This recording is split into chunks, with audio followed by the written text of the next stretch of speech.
Welcome everybody to this edition of the Oncology Data Advisor podcast about genetics and genetic counseling. My name is Catherine Skefos. I am a genetic counselor at MD Anderson Cancer Center in Houston, Texas. And today I have my friend and colleague Julie here with us to talk with us a little bit about the genetics of colorectal cancer. March was Colorectal Cancer Awareness Month, so we thought now would be a great time to wrap that up by discussing hereditary aspects of colorectal cancer. So Julie, can you tell me a little bit about yourself, a little bit about how you came to be a genetic counselor working in that colorectal cancer space? Yes, absolutely. And thanks so much for having me. I'm excited to be here. And as you said, Catherine, at the end of Colorectal Cancer Awareness Month, so a great time to be on. And my name's Julie Moskowitz. I am also a genetic counselor at MD Anderson Cancer Center in Houston, Texas. I graduated from genetic counseling program in 2013. So I've been a genetic counselor for coming up on 11 years now. All of my time has been in the hereditary cancer space, but prior to coming to MD Anderson, I was working at a smaller community hospital, so seeing all different cancer types. But the nice thing about working at MD Anderson is that we do get to subspecialize even further in the hereditary cancer realm within certain departments. So I work specifically in the GI center. So I see patients and families with a variety of different GI cancers, including colorectal, but sometimes other GI cancers such as stomach and pancreatic. But I do have a particular interest in working with patients with colorectal cancer. Great. And tell me a little bit about how a patient ends up in your clinic. Sure. So there's a number of different variety of ways that patients can end up being seen for genetic counseling in the GI clinic. So, first, and I would say probably most frequently, are patients with an active diagnosis. So if they're being seen in our different clinics, such as surgical or medical oncology, and have a diagnosis of colorectal cancer, or in a significant family history of different cancer types as well, that's one way patients can be seen. Also, patients can sometimes be sent over by gastroenterology. They may not necessarily have an active cancer diagnosis, but if they're found to have numerous colon polyps, or their gastroenterologist notes a significant family history, that is a good way for them to come see us. Patients can also self-refer. Often they're just concerned or curious about their family history. And that is always a good thing to be seen for genetic counseling to get a better idea of any concern for hereditary cancer risk. We also see if our patients have tested positive for hereditary cancer syndrome, we often see their family members to help with predictive genetic testing. And one nice thing that has kind of changed since the onset of the pandemic and the increase in telemedicine is we can often see new patients via video visit, so by telemedicine. So they don't necessarily have to come to MD Anderson campus in order to be seen. So that has, I think, increased our scope of patients that we've been able to help to offer and facilitate that predictive genetic testing. That's great. It seems like there's a lot of variety in the type of patients that you see and how they end up coming to see you. It seems like that would really contribute some, interest and variety to your day, certainly. Absolutely. That's one of my favorite parts about being in the GI clinic, is we get to see all different types of patients and families. Yeah, that's great. So when you're counseling a patient who has colorectal cancer, what do you tell them about how often or how likely it is that they might have a hereditary form? Yeah, absolutely. So we know up to about 10% of all colorectal cancers can be hereditary. And within that, about 3% are due to Lynch syndrome, which is the most common hereditary colorectal cancer syndrome. But there are certain subtypes or subgroups that we might see as being at a higher prevalence of having a hereditary colorectal cancer syndrome, such as our young onset population. So, we have seen an increased prevalence of young onset colorectal cancer, which we define as under age 50. And we know that there's numerous studies out there that quote somewhat of a different risk estimate based on their population types, but up to about 20% of patients with young onset colorectal cancer can have a hereditary form. And so one thing that we've done at MD Anderson in order to try to expedite the process of genetic testing for all of our patients with young onset colorectal cancer is we developed a universal germline testing program. Because we know we have limited resources when it comes to genetic counseling. And there's a few of us, but there's just 2 of us in the GI center that see patients for genetic counseling. And that can lead to an increased wait time potentially for patients who need to undergo this type of genetic testing. So at MD Anderson, our clinical cancer genetics group has developed an educational video that is shown to patients on the front end that explains the process of genetic testing, some information on how that is coordinated and facilitated and implications for the patient and their family members. And if they decide based on watching that video, if they're interested in proceeding with genetic testing, our care coordinator in the colorectal center helps to facilitate that for them, order testing with upcoming lab appointments. And that's been a really nice process in order for patients to not necessarily have to undergo genetic counseling on the front end, but we do disclose all of those, us as our genetic counselors do disclose all of those genetic test results to our patients. So it's been a nice process in order to make sure that that population that needs it is able to have quick access to genetic testing.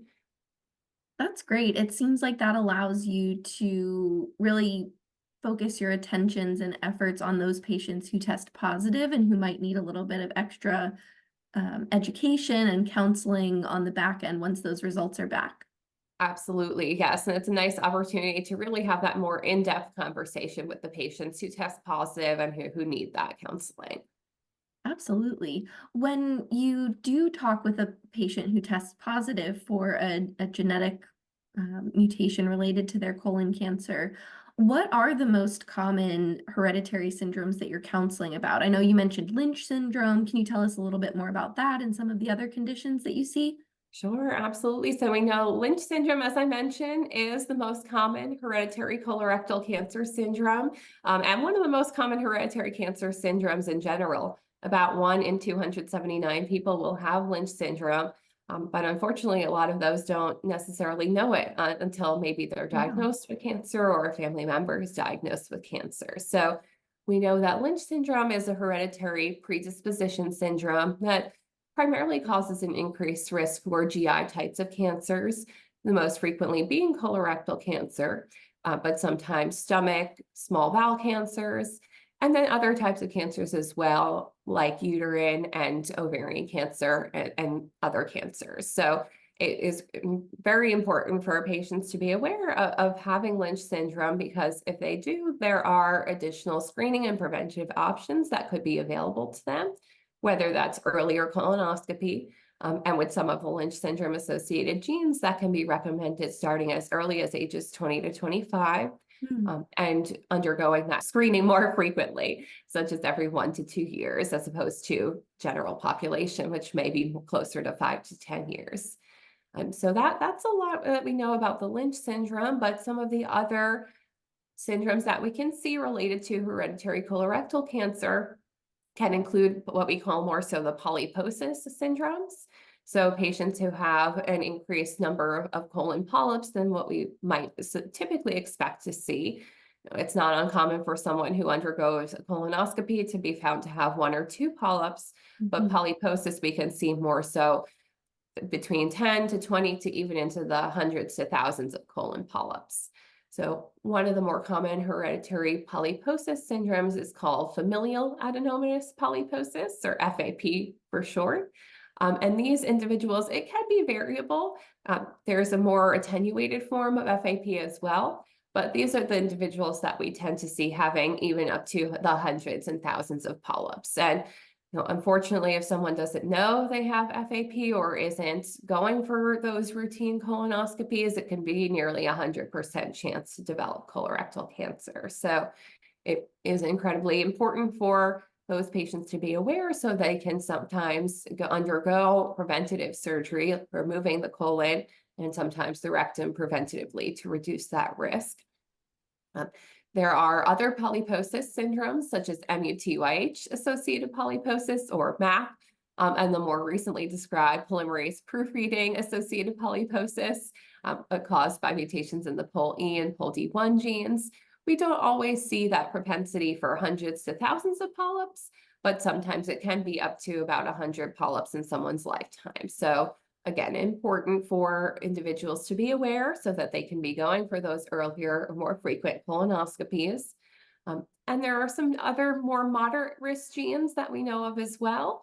So not quite as high risk as Lynch syndrome and the polyposis genes, but certain genes that it can be recommended that these individuals undergo colonoscopies earlier, sometimes by age 40 and repeating every 5 years. So we're just continuing to learn about even more colorectal cancer associated genes as time goes on. Our panels keep expanding, but it's an interesting time to be in this area, given that we're learning about more genes as time goes on.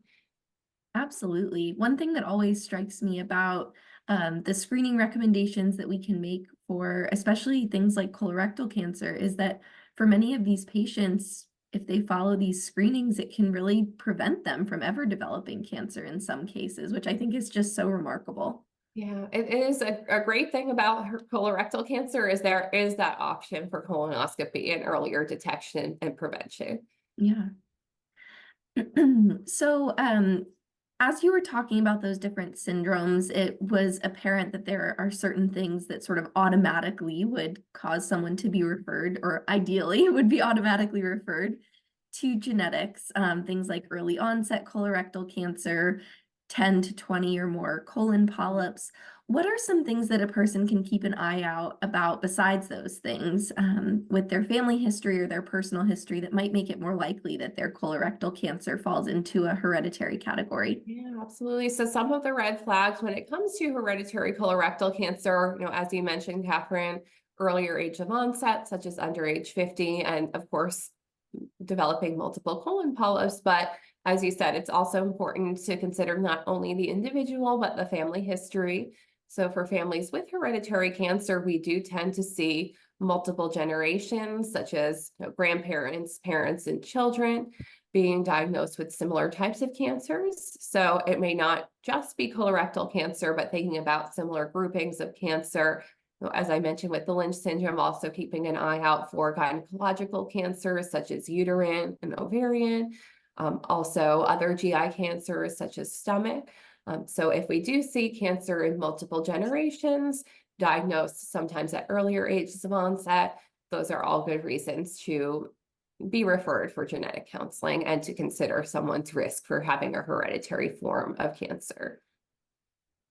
Okay, so let's say hypothetically that someone does have a family history of colorectal cancer or those other cancers that you mentioned.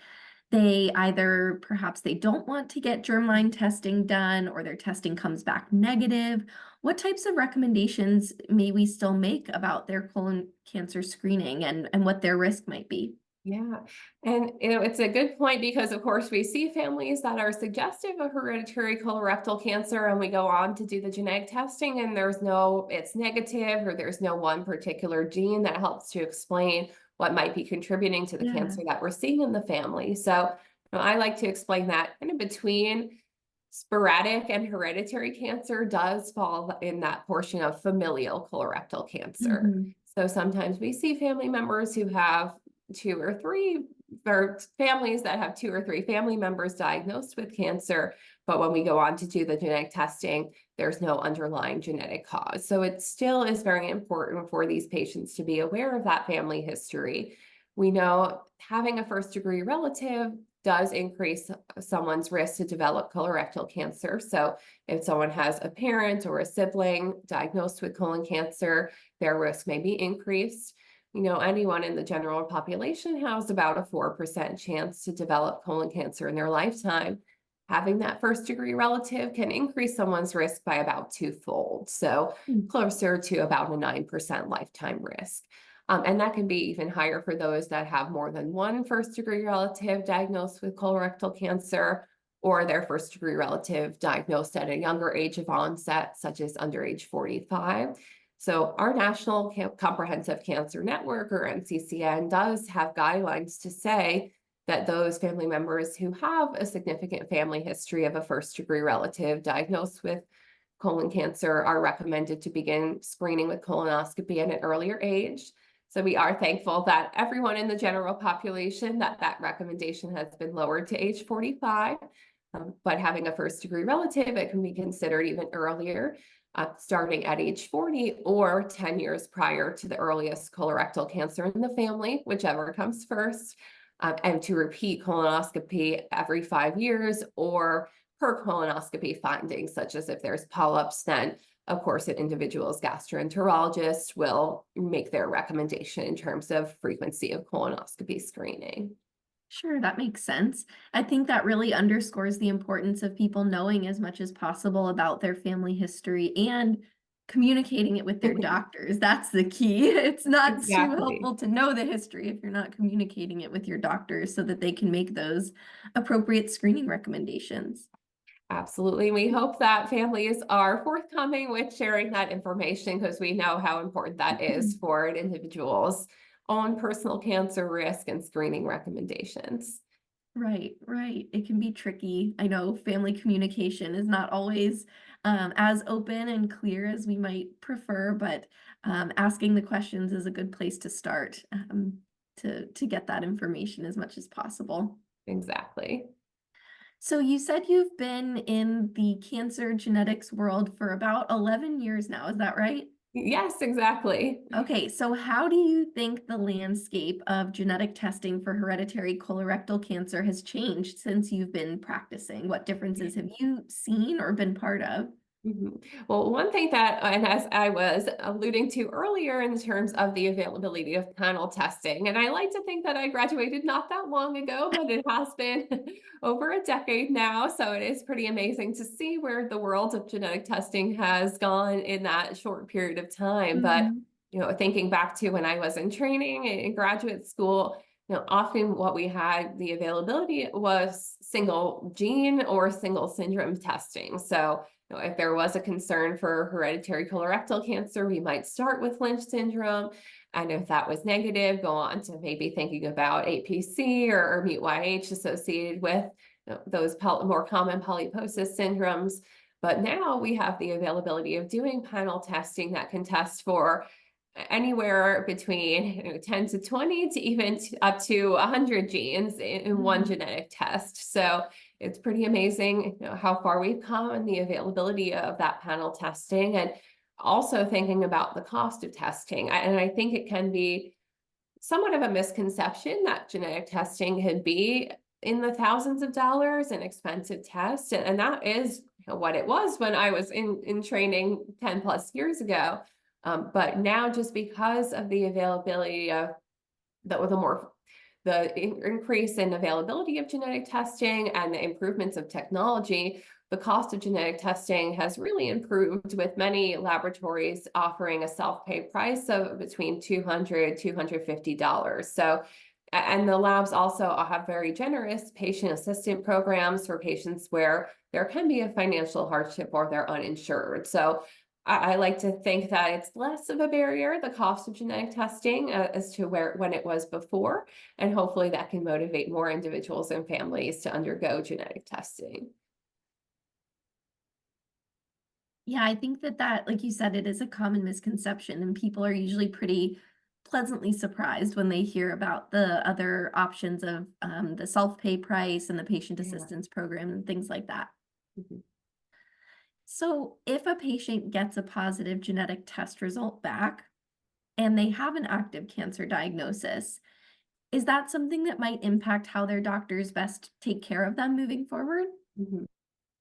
Yeah, and of course, we work very closely with our medical oncology and surgical oncology teams to help patients walk through those decision-making options. But I think we have seen an increase in things like targeted therapies and, in particular, immunotherapy.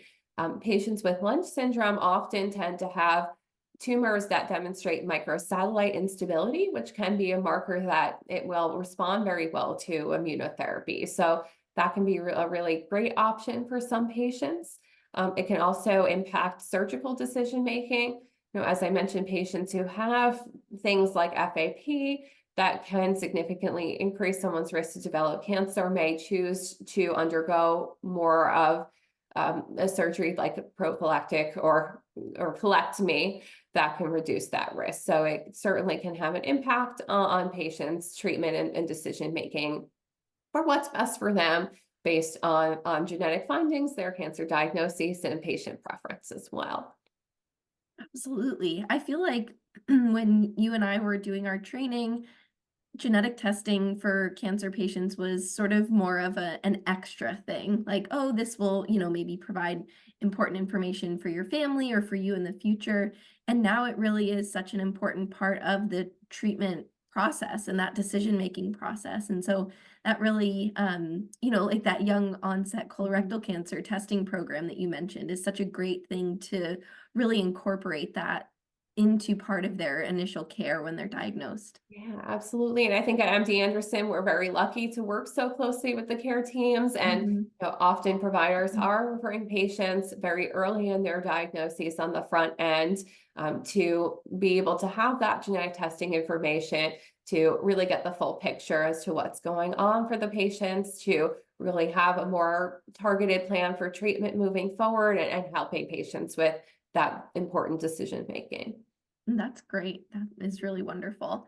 So, to sort of wrap us up today, are there any resources that you would recommend for patients with a hereditary colorectal cancer syndrome or for the providers that care for them, or maybe even for providers who aren't as familiar with these hereditary syndromes? Yeah, absolutely. I think thinking start first on the patient side of things, and for those who just in general have colorectal cancer, not even necessarily hereditary colorectal cancer, there are some really great organizations such as Fight Colorectal Cancer, Fight CRC, and the Colorectal Cancer Alliance are two groups that are really great for advocacy and information.